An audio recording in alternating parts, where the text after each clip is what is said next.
Hello students, this is Seema Gaur from Srimati LP Savani Vidya Bhavan, and today we are going to continue our chapter number 1, Socio-Religious Reforms.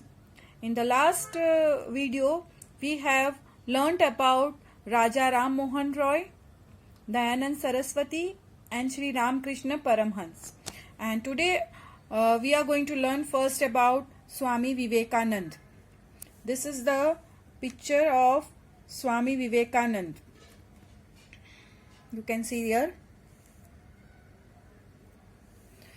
A Bengali graduate named Narendranath Dutt, who was born in 1863 up to 1902 CE, came into contact with Ramakrishna Paramhans, who reciprocated his quest for knowledge. Narendra became a disciple of Ramakrishna and became an ascetic, later acquiring the name Swami Vivekanand. He did an intensive study of the Indian and Western philosophy. So Swami Vivekanand was in Bengali and his name was Narendranath Dutt. His guru was Ramakrishna Paramhans. When he came into contact with Ramakrishna Paramhans, his guru, that Ramakrishna Paramhans, he gave him the good knowledge about the Indian culture. So he became a disciple of him and also became a saint later on and got his name Swami Vivekanand. After that, he did an intensive study, a deep study of the Indian and Western philosophy. After doing an intensive study of Indian and Western philosophy, Swami Vivekanand advised people to serve the poor and look for God in the needy people. Means he taught the people to serve the poor because God resides in the needy people. He also imbibed pride for our rich cultural heritage and faith in a bright future in Indian youngsters. He made the youngsters have faith in our bright future and cultural heritage. He also attended the Parliament of the Religions in Chicago in United States in the year 1893, and with his influence speech he provided understanding about the Indian philosophy and culture. Now he went for attending a religious meeting in Chicago in the year 1893, and he gave such an effective speech that everybody was influenced by the Indian culture. He also propagated, means he also spread the Indian culture by touring the various countries like United States, Europe, Egypt, Japan, etc. He was a very enthusiastic supporter of the Indian culture and he was a devoted nationalist. He gave the legendary slogan to the Indians, "Arise, awake and not stop. Stop not, still the goal is achieved." After giving an influential speech in US, he also went to the different countries to spread the news about the Indian culture.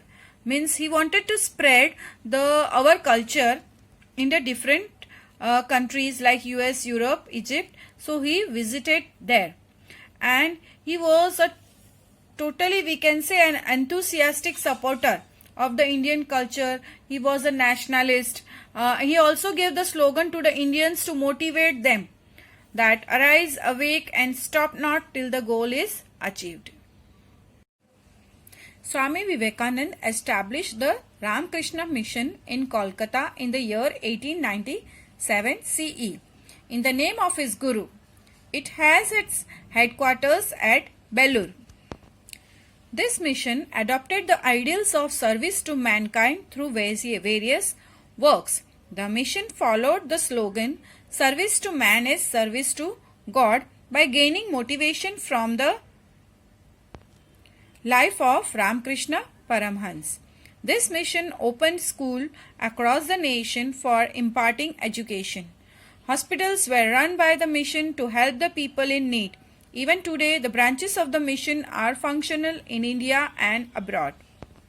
Ramakrishna Paramhans, not only he propagated the Indian culture and heritage to the different countries, but he also started one institution, we can say one organization named Ramakrishna Mission on the name of his Guru.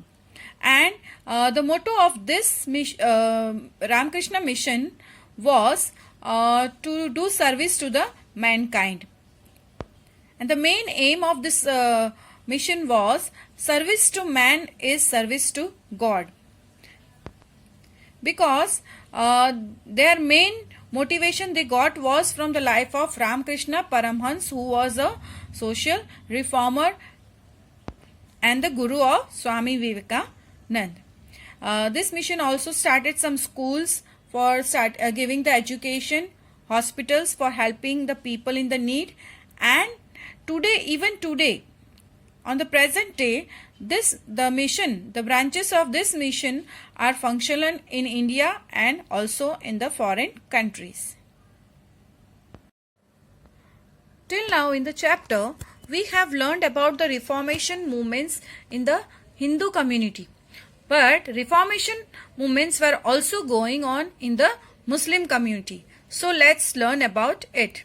In the early 19th century, social and religious reforms were initiated in the Muslim community under the leadership of people like Haji Sharayatullah from Bengal and Sir Syed Ahmad Khan from Raebareli in Uttar Pradesh. They were motivated by the preachings of their religious leader Shah Waliullah of Delhi. They believed that the Britishers could establish their rule in our country as the Islam in India was becoming weaker and corrupted. They started Wahhabi movement in order to strengthen the Islamic religion and culture and also to make it purer. So in the Muslim community, the social and religious reforms were started in the early 19th century. And the two leaders were Haji Sharayatullah and Sir Syed Ahmad Khan. And their both guru was Shah Waliullah from Delhi. And the Muslims, they used to believe that Britishers were able to establish their rule in India as the Islam, the religion of the Muslims, that was becoming weaker and corrupted. As we have learned in our earlier history chapters in 7th standard and 6th standard that Mughals were ruling over India, and after Mughals only the Britishers came. So they strongly believed that the Britishers were able to establish their rule in our country, that is in India, because in Islam in India was becoming weaker. So they started one movement called Wahhabi movement so that they can make the Islam religion more stronger and their culture to be more purer. Many Muslims started acquiring English education due to the impact of the Wahhabi movement and the growing influence of the Western culture. However, due to the orthodox nature of the ulema, a large number of Muslims remained deprived of the English education, social awareness and reforms. That is why the education of Muslims and the subsequent rise of the middle class was not satisfactory. Because of the Reformation movement, that is of organization of Wahhabi movement started by the Muslims, many Muslims, they started taking the English education. And because the influence of the Western culture which was there during that time, many Muslims took the knowledge of English education. However, but some of the orthodox people, orthodox means the people, those who are having the old kind of thinking, orthodox nature of ulemas. The ulemas are the people who have the knowledge of the Islam religion. So some of the orthodox nature of the ulemas, a large number of Muslim, they remained disaffected of this English education and social awareness which was going on in the society, and about the reforms, the changes which were going on in the social and religious concern. So that is why the education of the Muslims that remained dissatisfactory in the middle class of the Muslims. Among the two leaders of the Muslim community for the social and religious reform, Sir Syed Ahmad Khan was born in an aristocratic family, that means a royal family, the grand family with the values, and we can say the upper class family. During that time, we know upper class and the lower class, the casteism was going on. So Sir Syed Ahmad Khan, he was from an upper class family, and during the revolt of 1857, he was serving the East India Company as an employee and had remained loyal to the company. Okay, we have learned in the first SEM about the 1857 revolt. In that, we have seen that it was not so successful. But during that time, Sir Syed Ahmad Khan, he was working for East India Company, means he was in the side of Britishers, and he remained loyal towards the company and fought for the company. But after his retirement, in 1869, he went to England and was influenced by the liberal ideas of the West. Means after retirement, when he went to England, he saw that the people were very much thinking about others' feeling. They were respecting the other caste, the religion. They were giving respect and help to the poor. So all these influence of the Western culture affected Sir Syed Ahmad Khan. He advocated the idea of acquiring the English education as a mean to reform the Muslim community of its orthodox attitude and backwardness. Means after returning from England, he supported the idea of getting English education to reform the complete Muslim community. He wanted that Muslim community, some rules and regulations, the social and the religious customs which were evil, that has to be removed, and this orthodox attitudes towards the poor people and old customs should be removed from the society. So he started a magazine, namely Tehzeeb-ul-Akhlaq, in 1870 CE. Now he wanted the people to know that what all things are going on in the West and how we can improve ourselves. So he started one magazine named Tehzeeb-ul-Akhlaq in 1870, and he also established Aligarh Muslim College in 1875, which is known as the Aligarh Muslim University today. He translated the books of English literature and science in Urdu language and tried to make the Muslims familiar with the branches of knowledge from the West. As many people that time did not know the English language, so he translated the English literature and the science book in the Urdu language, which was familiar for all the Muslims, and tried to make Muslims familiar with the knowledge of the Western people, that is the liberal ideas, to respect the feelings and other caste. He also opposed the veil system. Your veil system is the burqa pratha. You know, the Muslim ladies, they used to cover their whole body with one cloth. Even the face is covered, so that nobody can see the woman's face. And child marriage, and advocated education for girls and widow remarriage. So the other things also which he opposed was the veil system, the child marriage, and advocated education for girls and widow remarriages like the other social reformers did. In this way, we can say that Sir Syed Ahmad Khan has done a great work for the Muslim community. Now, Sikh community. As the other religions, Sikh community also started reformation. The reforms of the 19th century also influenced the Sikh community. Shiromani Gurudwara Prabandhak Committee was formed with an objective to reorganize the religious practices and remove the evil practices from the Gurudwaras. To impart English education along with the religious education to the Sikhs, Khalsa College in Amritsar was established along with many other schools. So when the reformation was going on in the other communities, it also influenced. So the Sikh community was also influenced. One organization named Shiromani Gurudwara Prabandhak Committee was formed so that they can reorganize the religious practices and remove the evil customs from the, we can say, the evil practices which were going on in the Gurudwaras. They wanted to remove that and to impart the English education, means to give the English education along with the religious education.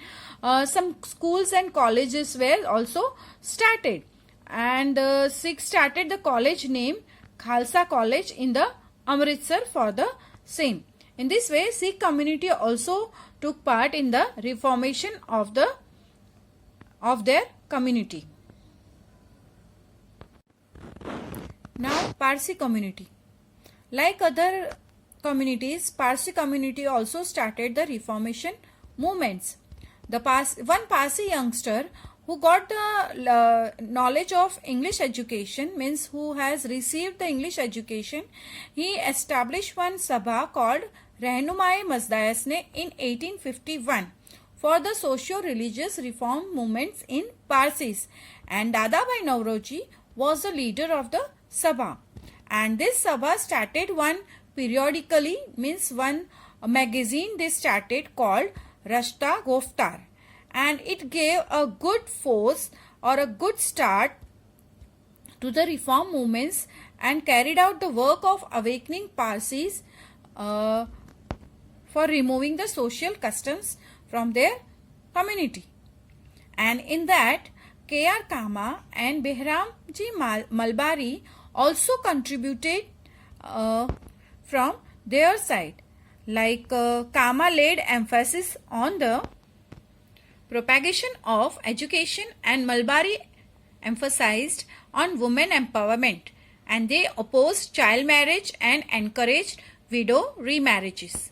That means K.R. Kama was spreading the education, and Malbari, he wanted to make women more powerful.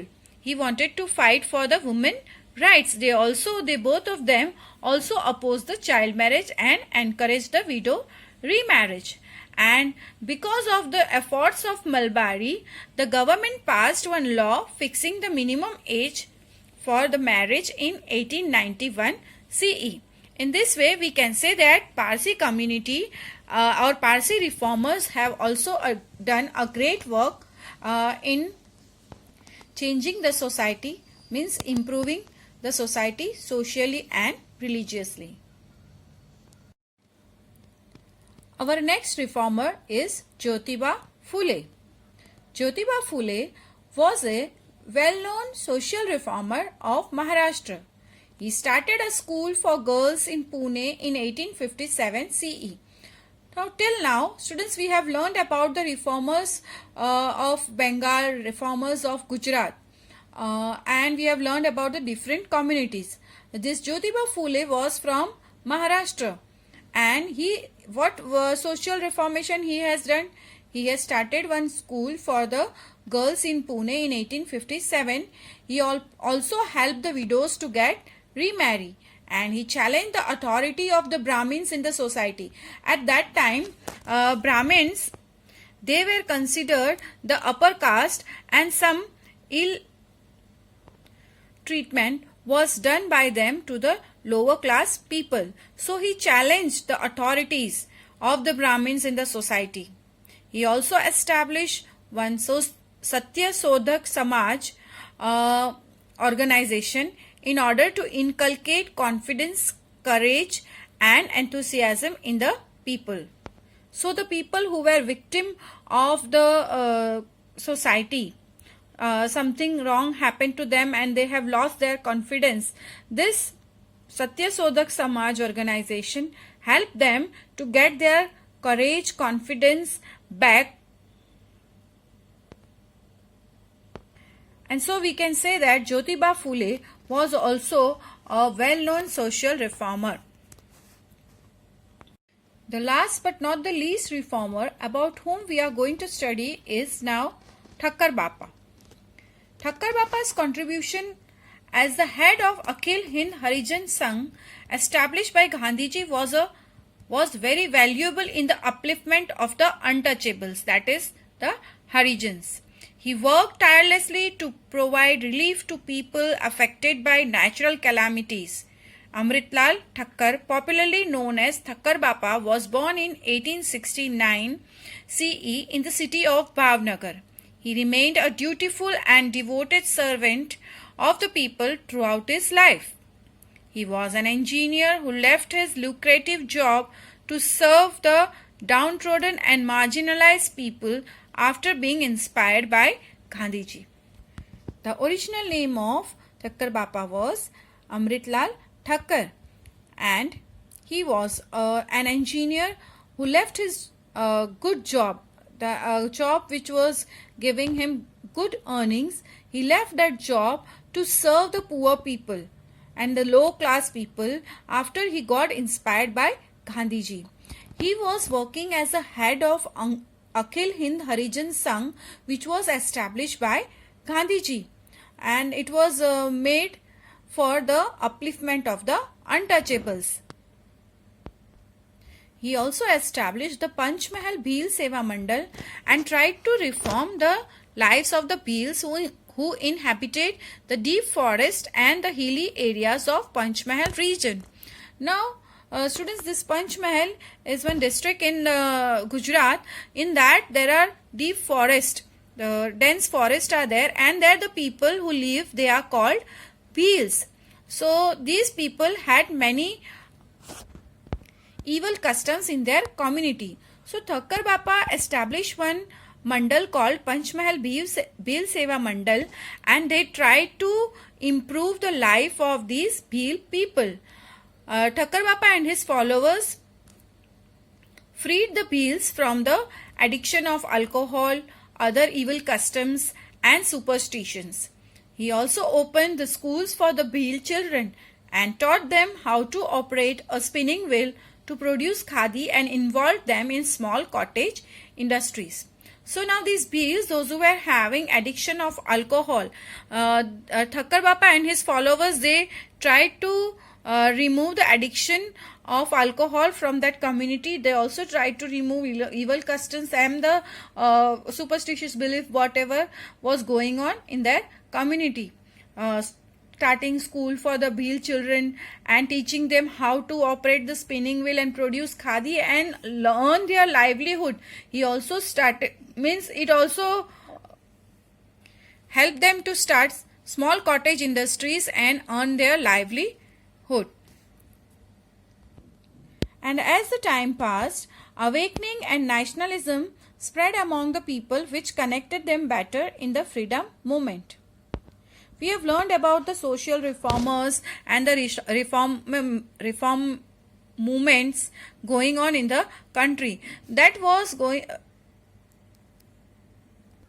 in a successful manner, and that spread the feeling of nationalism among the people, and people got connected to each other for the freedom movement.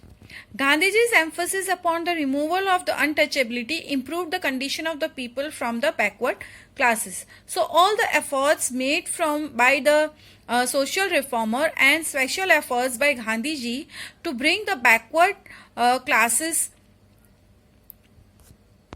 improved the condition of the people. So this was the socio-religious reformation movements which took place in 19th century in our country.